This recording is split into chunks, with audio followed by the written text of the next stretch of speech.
பூமியில் மனிதர்களால் பார்க்க முடியாததை விண்ணில் பார்த்தாரா சுனிதா வில்லியம்ஸ்?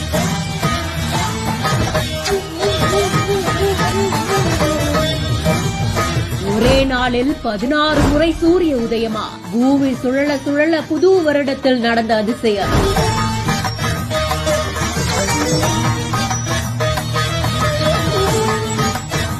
இது எப்படி சாத்தியமாகுது?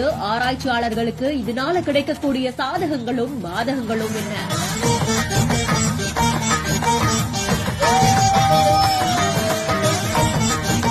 விண்வெளி ஆராய்ச்சிக்காக கடந்த வருடம் புச்வில்மோர் அவர்களும் இந்திய வம்சாவளியை சேர்ந்த சுனிதா வில்லியம்ஸ் அவர்களும் பூமியிலிருந்து சுமார் 400 கிலோமீட்டர் உயரத்துல இயங்கிட்டு இருக்கிற இன்டர்நேஷனல் ஸ்பேஸ் ஸ்டேஷனுக்கு போயிருந்தாங்க.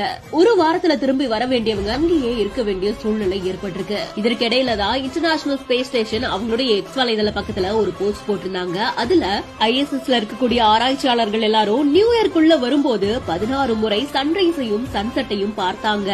அங்கிருந்து எடுக்கப்பட்ட போட்டோஸ் அப்படின்னு சொல்லி சில போட்டோஸையும் ஷேர் பண்ணிருந்தாங்க. பூமி சுழல நட்சத்திரங்களுக்கு கீழே சூரியன் உதயமாகிற காட்சி பார்க்கறதுக்கே அவ்வளவு அற்புதமா இருந்துச்சு. வானத்துல இருந்து புது வருஷம் பிறக்கிறத பார்க்கறதுன்றது யோசிச்சு பார்க்கறப்பவே வியப்ப தர ஒரு விஷயம். ஆனா இது 16 முறை ஒரே நாள்ல நடக்குது அப்படின்றது இன்னமும் நெட்டிசன்கள் மத்தியில ஆச்சரியத்தை